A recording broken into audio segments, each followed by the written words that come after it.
Hi, this is question number 3 from the AQA Further Pure for January 2010 paper. For the first part of this video, I'd like you to try the question. So if you can pause the video now, read through the question and see if you can try the question.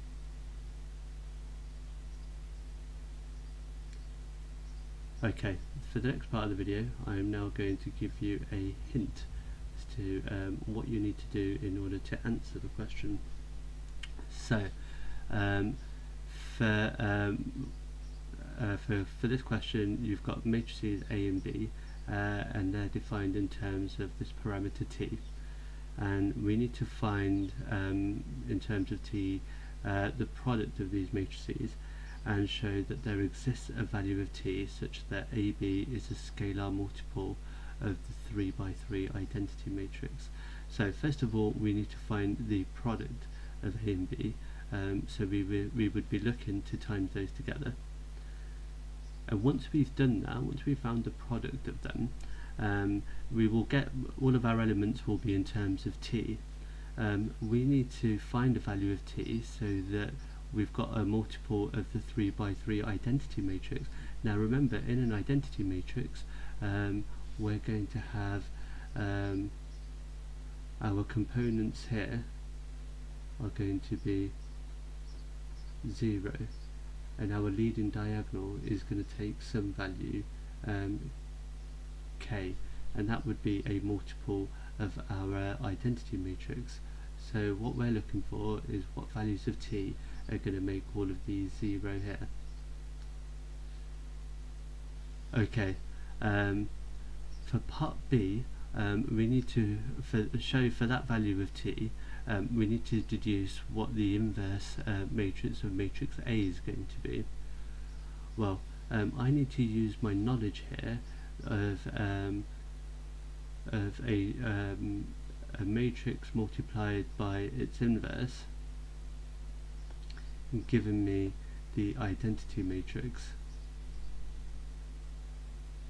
Okay, so those are your hints for this particular question.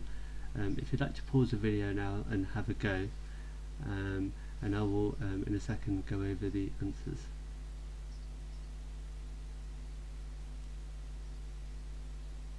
Okay, welcome back if you had a go at that. What I'm going to do now is I'm going to do a full solution for each of the questions here. So for part A,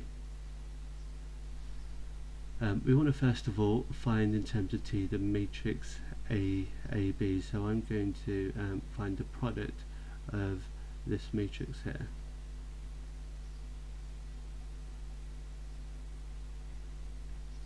That's matrix A and matrix B.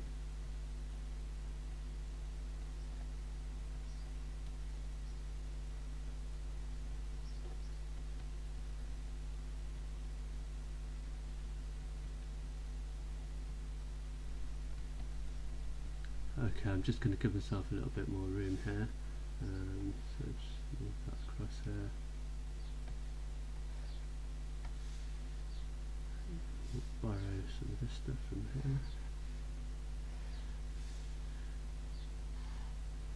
here. Okay, right, so I am now going to multiply this out, so my first, this is going to be my first row, first column, so I'm going to do the first row times by the first column here, so that's going to give me 1 times 15, which is 15, and then I've got 2 times negative 2t, which is take away 40, and then I've got 1 times 17, which is going to be plus 17.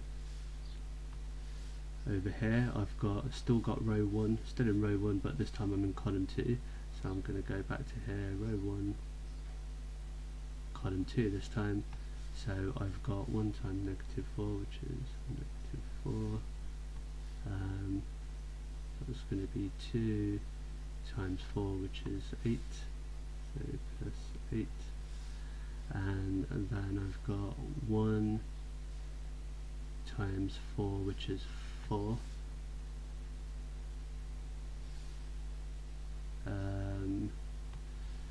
And then I've got this one here, which is row 1 again, column 3. So still in row 1, but this time I'm going to shift it onto column 3. And I've got -1 plus 4 away 3. Okay, I'll close that off there, and then I can move on to row 2. So I've got this will be row 2 column 1, so row 2 column 1, and I've got 30 take away t squared and plus 68. Okay, and I will just finish this off, and there you go. And I can now simplify this, which I will do here.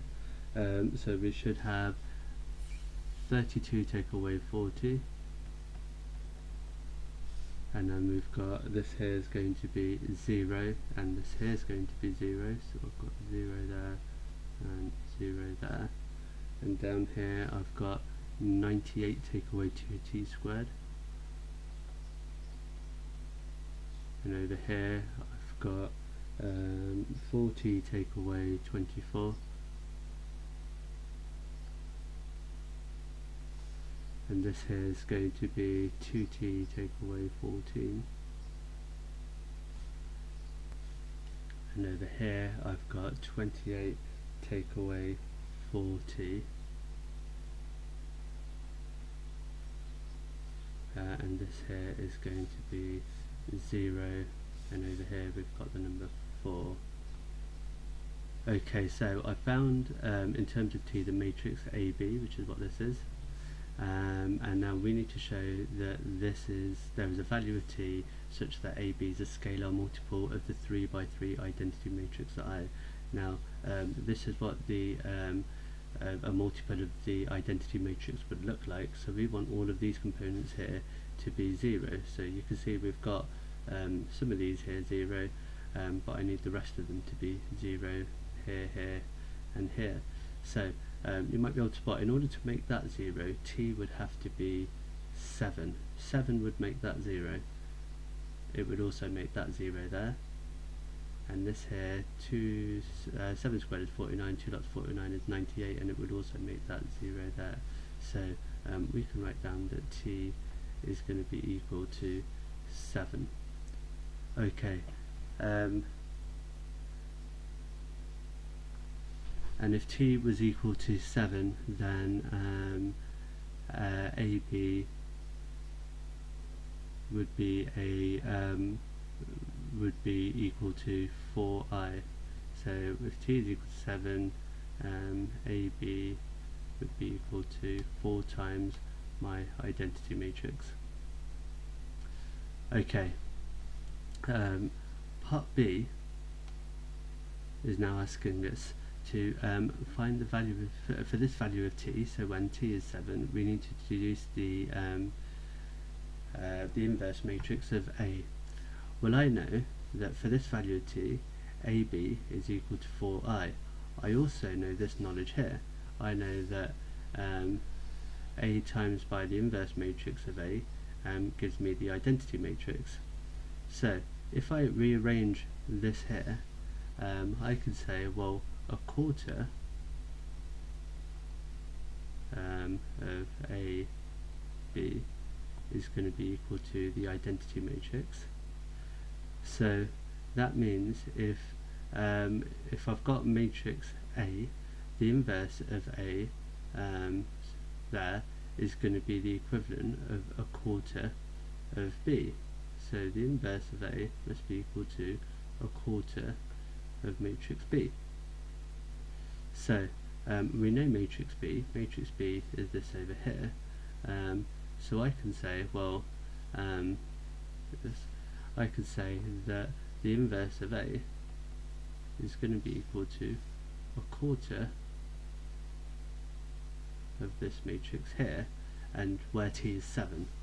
So I've got 15, -4, -1, and that's going to be -14, because 2 lots of 7 is 14, 4, 2, that's going to be 17, -4, -3. And there you go. So I hope you managed to get that answer without that much help, and I hope to see you again soon. Okay.